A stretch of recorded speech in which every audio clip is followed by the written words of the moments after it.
تمہارے سامنے صحابہ کا منہج ہے، اس منہج کے پیروکار بن جاؤ۔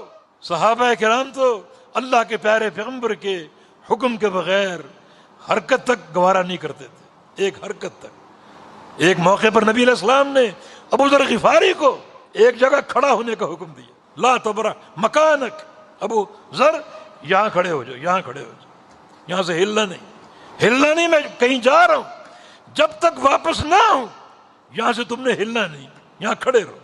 ابو ذر کھڑے ہو گئے، امام الانبیاء چلے گئے اور کہیں غائب ہو گئے، نظروں سے اوجھل ہو گئے، اور تھوڑی دیر بعد ایک بڑا خوفناک دھماکہ ہوا، جیسے کوئی بم کا دھماکہ ہوتا ہے۔ ابو ذر غفاری پریشان ہو گئے کہ مبادا نبی علیہ السلام پر کوئی آفت، کوئی تکلیف نہ نازل ہو گئی، کوئی پریشانی نہ بن گئی ہو۔ سوچا کہ بھاگ کر جاؤں اور اپنے پیارے پیغمبر کو دیکھوں۔ بھاگنے کا ارادہ ہی کیا کہ نبی علیہ السلام کی بات یاد آ گئی کہ ابو ذر یہاں کھڑے رہنا، یہاں سے ہلنا نہیں۔ اب ایک طرف محبت کا امتحان جس کا تقاضا یہ کہ اللہ کے پیارے پیغمبر کے پاس جاؤں اور آپ کو دیکھوں، اور ایک طرف اطاعت کا امتحان ہے جس کا تقاضا یہ کہ اللہ کے پیارے پیغمبر جو کچھ فرما چکے وہ پتھر پر لکیر ہے، اس سے انحراف نہیں ہوگا، کھڑے رہے۔ اور یہ اطاعت ہی تو محبت ہے۔ محبت کس چیز کا نام؟ اسی اطاعت کا نام۔ یہ دین کو عشق اور عاشقی کا دین نہیں ہے۔ اللہ کے انبیاء آتے ہیں اپنی باتیں منوانے کے لیے، جو ان کی بات مانے گا وہ سچی محبت کر رہے، اور جو ان کی بات نہیں مانے گا وہ تمام تر دعووں کے باوجود اپنی محبت میں جھوٹا ہے۔ کھڑے رہے، نبی علیہ السلام کا حکم ہے کھڑے رہنا، کھڑے رہے۔ تھوڑی دیر بعد امام الانبیاء تشریف لے آئے، دیکھا دل مطمئن ہو گیا، نبی علیہ السلام کا چہرہ انور دیکھ کر آنکھیں ٹھنڈی ہو گئیں۔ نبی علیہ السلام سے عرض کیا کہ یا رسول اللہ صلی اللہ علیہ وسلم، میں تو بڑا ڈر گیا تھا، سہم گیا تھا۔ ابو ذر کیوں؟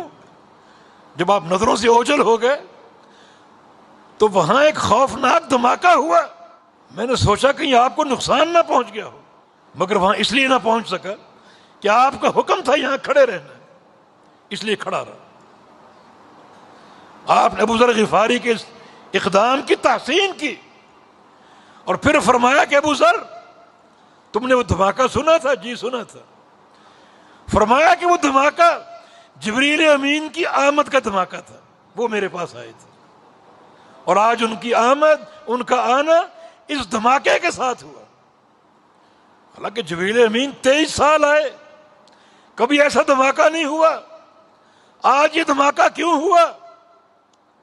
فرمایا کہ آج جبریل امین ایک بڑا اہم حکم اللہ کی طرف سے لے کر آئے، اس حکم کی تعظیم اور اس کی ہیبت میں یہ زوردار دھماکہ ہوا۔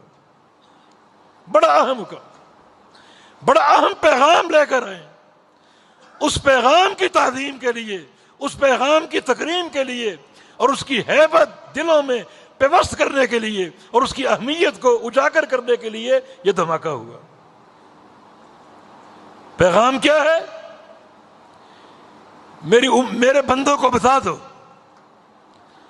اپنی امت کو بشارت دے دو، بشارت دے دو کہ آپ کی امت کا وہ فرد جو توحید پر مر جائے اس پر جہنم حرام ہے، وہ جنتی ہے، یہ پیغام دے دو۔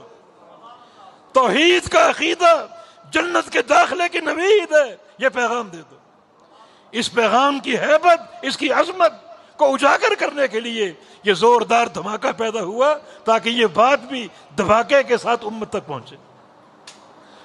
مگر پیش کرنے کا مقصد یہ ہے کہ صحابہ کرام کی جماعت، جن کا ایمان قیامت تک کے لیے مثالی ایمان ہے، ان کی اطاعت کا جذبہ کیا تھا۔ یہاں سے ہلنا نہیں، ہلے نہیں، حالانکہ تکلیف دہ صورتحال بظاہر بن چکی تھی، ہلے نہیں، امام الانبیاء کی اطاعت